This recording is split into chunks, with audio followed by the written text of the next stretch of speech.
This is a little frog. This is a surprise for my wife. Hare Krishna, good morning to everyone. It's early morning.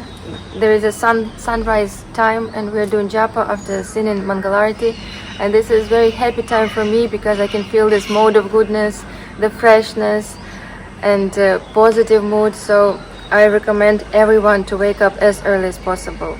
It will make a great start for your day, for the whole day and for the whole life. It's a very nice habit. Radha Shyam. Radha Shyam. I have some surprise for you. Yes. It's very special. It's a frog. Phew! Phew! No surprise. So what is that? Mahaprasad. Okay.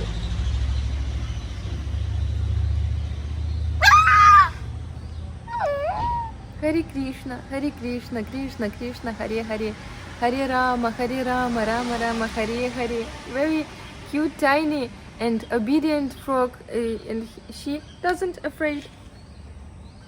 But she listened to maha-mantra, that's the most important thing.